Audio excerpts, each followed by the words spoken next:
Welcome, friends. You are listening to the Mind Body Alchemy podcast. I'm your host, Stephanie Miramontes. This is where intuition meets education in the realms of spirituality, fitness, mindset, and more, all to create lasting change. Welcome back to the podcast. Thanks very much for being here. I am excited to be talking to you about one of the reasons why weight loss is so damn hard. And before I do that, if you have been following for a while, you probably know that by now the doors to Unstuffed are open. They are closing tonight. I'm going to tell you a little bit more about the program because I realize that I don't really do that on the podcast very much. I give you a lot of information and things to apply so that you can work on these things all on your own. But I don't tell you very often how I can help you be successful and work on these things in a community. So bear with me. I am going to talk a little bit about Unstuffed, but you're going to get a lot of value out of this episode either way. So Unstuffed is open, closing tonight. Run, do not walk. Okay, another reason weight loss is so damn hard is because you don't know how to get results. You know the age-old rule of eat less and move more. You know the doing part, but that doesn't mean that you know how to get results. I've heard this sentence a million different times from people, and honestly, I've also said it myself before I found my own success. So I know what this feels like. Let me see if you can relate, okay? I know what to do, so why am I not doing it? What do you think? Is that you? The reason people will not do the things that they think they need to do, think being an operative word here, go back to last week if you want more on that. The reason people struggle here is because they don't know how to get the results beyond the initial honeymoon stage. They don't know how to take enthusiastic action and turn it into sustainable long-term behavior that doesn't require a ton of effort. Anytime you start some sort of new behavior change, there's a lot of excitement that happens. And then when the excitement wears off, or you hit an emotional barrier or some life circumstance that gets in the way, then your old habits, your old comforts come rushing back in, and there's no sustainable energy there. It's almost like you start off so hard and really put forth a lot of energy. And by the time you hit these emotional plateaus, you have burnt yourself out and you have to rest before you can gear up again to start over. And that is where the yo-yo cycle always continues to show up because it's back and forth, and you're never really making any forward progress.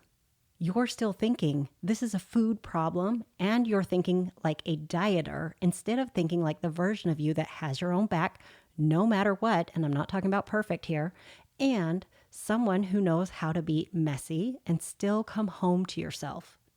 I know that sounds like a bunch of woo-woo bullshit fluffy stuff, but it is not.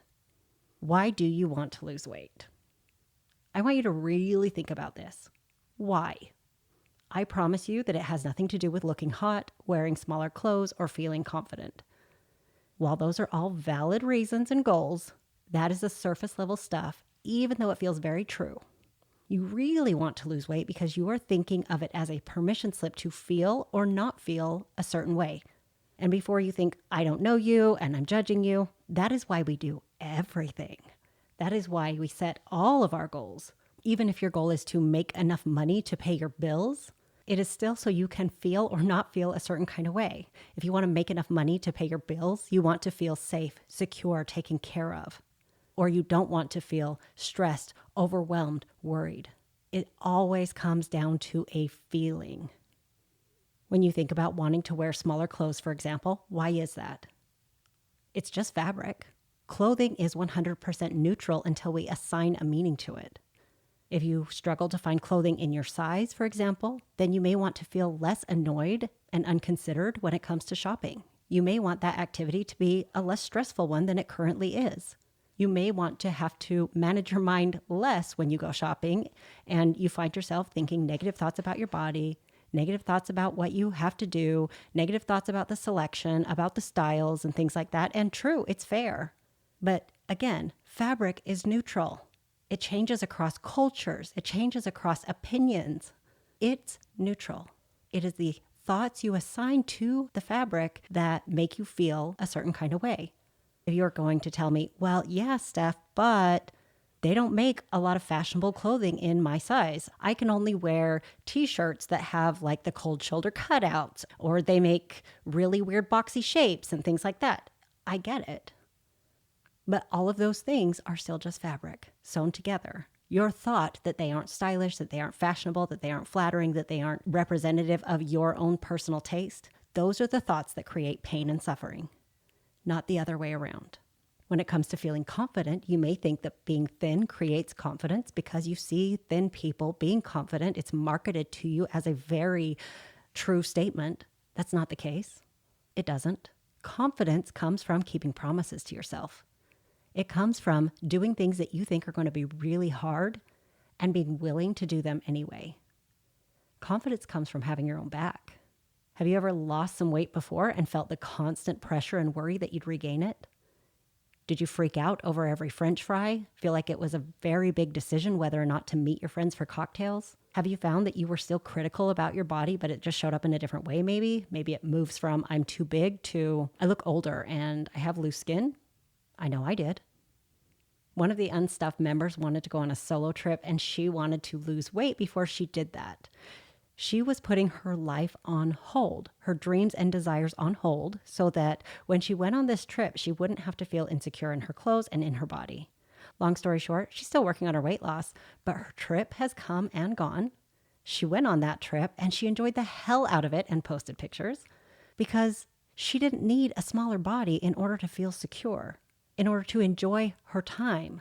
She just needed to stop thinking that her body was a problem that needed to be solved and apologized for. There have been countless members that while working on their relationship with food and their weight have given themselves permission to do the things that the world said they were only worthy of in a smaller body. They're showing up in photos and not hating them or picking them apart. They're dating, they're wearing shorts and tank tops and going on vacations. They're setting boundaries, standing up for themselves. They're leaving toxic work environments and making huge changes in their lives every single day. So what does this have to do with results? Our members learn to get the results they want from weight loss ahead of time.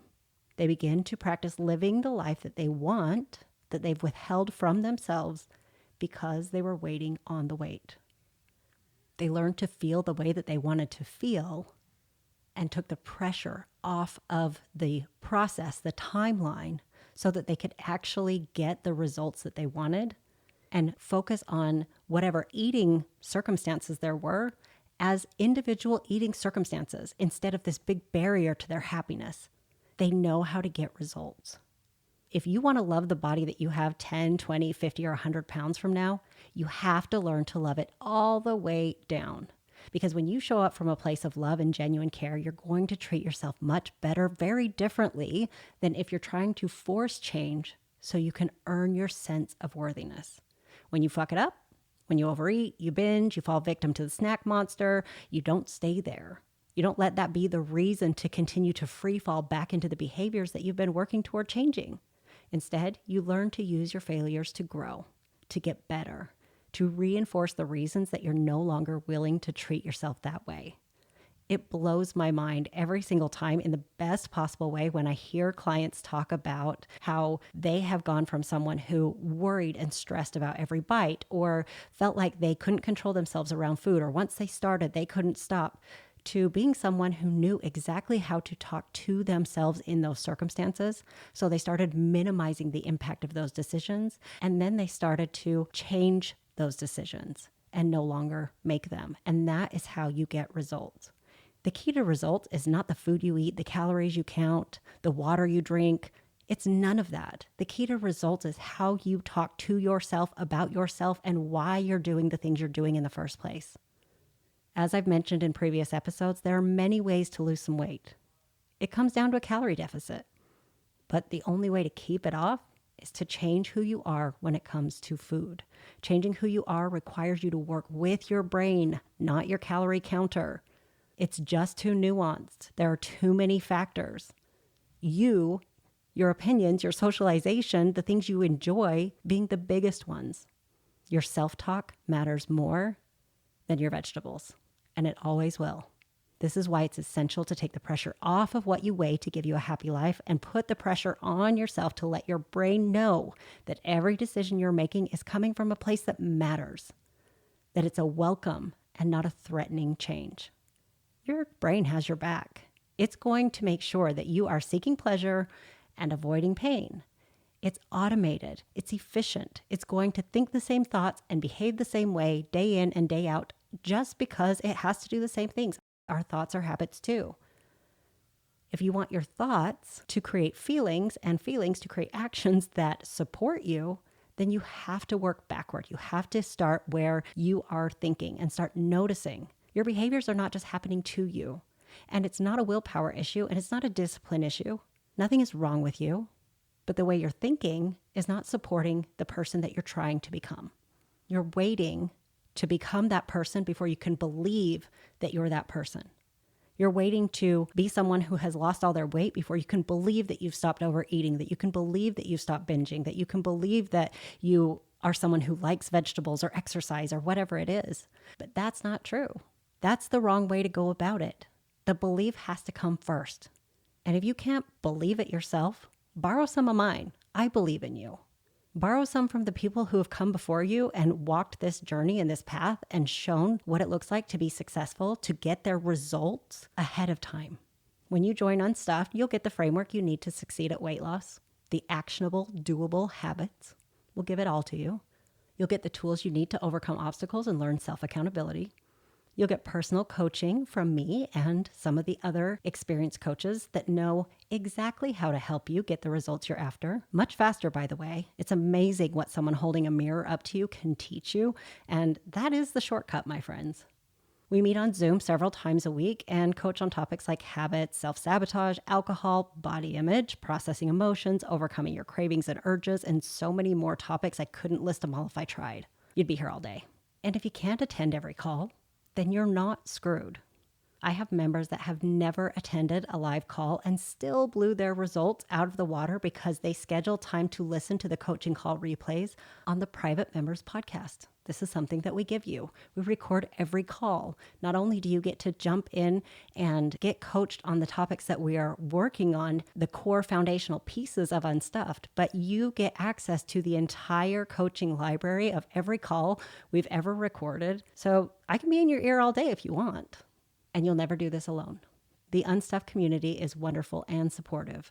They will be your ride or dies that cheer you on the whole way, but more importantly, help you question your own bullshit.